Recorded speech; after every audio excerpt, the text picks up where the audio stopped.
প্রিয় দর্শক, আমরা এখন আছি ফরিদপুর জেলার ভাঙ্গা উপজেলার মালিগ্রাম গ্রামের। দেখতে পাচ্ছেন যে আমরা কয়েকজন বীজ কোম্পানির মালিক, ব্যবসায়ী এবং একজন উদ্যোক্তার সাথে দাঁড়িয়ে আছি। তো আমরা এইখানে যিনি এই জমিটি করেছেন সে হলো আমাদের মেহেদি ভাই। উনি মূলত বিদেশে থাকতো, বিদেশ থেকে এসে বাংলাদেশে আসার পরে উনি ইউটিউবে দেখে এবং এই পেঁয়াজের বীজের দাম ভালো থাকার কারণে হয়তো আপনি উদ্বুদ্ধ হয়েছেন। তো আজকে আমরা মেহেদি ভাইয়ের কাছ থেকে তার এই পেঁয়াজ চাষ সম্পর্কে জানবো এবং আপনাদেরকে কিছু তথ্য দেওয়ার জন্য চেষ্টা করব। তো মেহেদি ভাই, তো আপনি কতটুকু জমিতে পেঁয়াজের আবাদ করছেন? স্যার এবার আমরা মোটামুটি 3 বিঘার মতো। 3 বিঘা জমিতে করছেন। এই যে আপনি যে পেঁয়াজ আবাদ করছেন, এটা কোন জাতের পেঁয়াজ? এটা হচ্ছে হাইব্রিড। এটা হাইব্রিড জাতের, মানে লাল তীরের যে হাইব্রিড, ওই ভাল্ব থেকে আপনার সেকেন্ড জেনারেশন যেটা আপনি করছেন। তো এইখানে আমরা উনি আরো কিছু জমি করছেন, আমরা সেই জমিগুলো আপনাদেরকে ঘুরে ঘুরে দেখাবো এবং বিভিন্ন তথ্য দেবো। চলুন দেখে নেই আমাদের পরবর্তী সেই প্লটগুলো।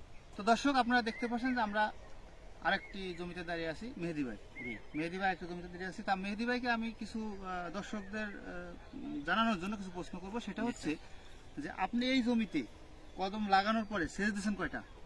স্যার 2টা সেচ দিয়েছি। 2টা সেচ দিয়েছে। তা অনেকে বলে যে একটা সেচ দিলে ভালো হয়, অনেকে 2টা দিচ্ছে। তাতে আপনার কাছে কি মনে হয়? স্যার 2টা সেচে কিছু রিস্ক আছে আবার। কারণ হচ্ছে কি, এই এলাকায় আবার আধুনিকায়নের প্রযুক্তির ছোঁয়া পায় না এখনো। যার কারণে মনে করেন এই যে পাশের জমিতে একটা সেচ, পাশের জমিতে একটা সেচ, এটা 2টা সেচ, এটা 2টা সেচ, এটা 2টা সেচ স্যার। হ্যাঁ, তা এই যে জমি এখনো তখন ফুল ফুটে গেছে, আপনি এখানে এ পর্যন্ত কয়টা স্প্রে করছেন ওষুধ স্প্রে? স্যার 7টা করছি মোটামুটি। 7টা করছেন। তাতে শেষ পর্যন্ত আর কয়টা লাগতে পারে? শেষ পর্যন্ত স্যার একটা, সর্বোচ্চ 2টা। তার মানে 7 আর 2 9, আমরা ধরুন 10টায়। তো দর্শক, আপনারা মেহেদি ভাইয়ের কাছে শুনছেন যে আপনি কদম জমিতে বীজ উৎপাদন করতে গেলে সর্বমোট 10টা, অনেকে 12টা 14টা পর্যন্ত স্প্রে করে। কিন্তু আপনি এত দামি একটা ফসল করছেন, অনেক সময় দেখা যায় যে আপনি এই স্প্রের ক্ষেত্রে কৃপণতা করে আপনার ক্ষেত কিন্তু আপনি নষ্ট করে ফেলেন। তো সেটা যেমন একটা ব্যাপার আছে। আর একটা জিনিস হচ্ছে যে এই যে জমিতে আপনার ফুল ফুটছে, এটা আপনি দেখতেছেন অনেক মৌমাছি আছে, হয়তো অন্য এলাকায় আমি দেখছি মৌমাছি নেই, আপনাদের এলাকায় আছে। তো এই মৌমাছি ছাড়াও আপনারা কি পরাগায়নের ব্যাপারে আর অন্য কিছু নিয়ে কাজ করেন কিনা? স্যার আমাদের এলাকায় অ্যাকচুয়ালি হাত পরাগায়নটা কেউই করে না। তো আমি যতটুকু সম্ভব আমি করি আর কি। আপনি এই বছর শুরু করছেন? আমি শুরু করছি। আগামীতে বোঝা যাবে রেজাল্টটা কি। হ্যাঁ, আমি আজকেও স্যার আমার ওই পাশের জমিতে কৃষণ নিয়ে আমি নিজেও হাত পরাগায়ন করছি। আসলে হাত পরাগায়ন কঠিন কিছু না। মনে করেন এই যে ফুলটা এই যে ফুটছে না, জাস্ট এই যে এইভাবে একটু হাত দেবেন, ঠিক আছে? দেখেন হাতে আপনার এই যে রেণু লাগিয়ে আছে, ঠিক এইভাবে যদি আপনি প্রত্যেকটা ফুল এইভাবে একটু করেন না, মানে হাত দিয়ে একটু আলোড়ন করতে পারেন, মানে আলোড়িত করতে পারেন, তাহলে আপনার এই পরাগায়নটা হয়ে যাবে। এটা খুব বেশি সময় লাগে না। একজন শ্রমিক 20% জমি প্রতিদিন এটা করতে পারবে। তো হয়তো বা এই কাজগুলো করতে পারলে, আবহাওয়া ভালো থাকলে আপনি হয়তো ভালো ফলন পাবেন। তো দর্শক, আপনারা মেহেদি ভাইয়ের কাছ থেকে তার এই কদম চাষ সম্পর্কে শুনছিলেন। তো আপনারা যদি ভালো মানের বীজ পেতে চান, আপনারা মেহেদি ভাইয়ের সাথে যোগাযোগ করতে পারেন। লোকদের উদ্দেশ্যে আপনি যদি কিছু বলার থাকে বলেন। আসসালামু আলাইকুম। হচ্ছে আমি এবছর নতুন উদ্যোক্তা।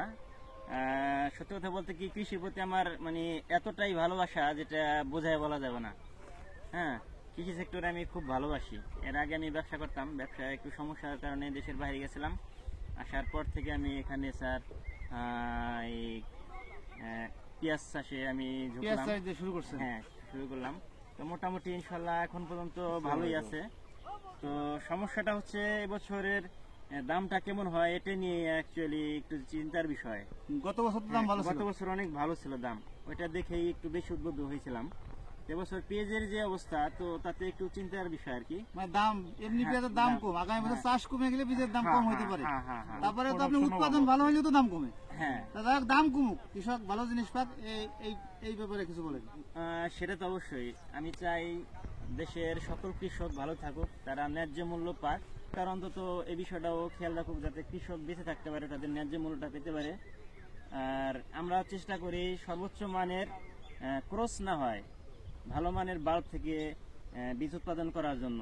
যার কারণে আমরা মনে করেন ডিস্ট্রিক্টের পর ডিস্ট্রিক্ট পার হয়ে অন্য ডিস্ট্রিক্ট থেকে পেঁয়াজের বাল্ব নিয়ে আসি, নাহলে তো আমাদের বাড়ির পাশ থেকেও নিতে পারি। হ্যাঁ, কারণ হলো এটার বেশি ক্রস হয়ে গেলে এটার মানটা আস্তে আস্তে কমে যায়।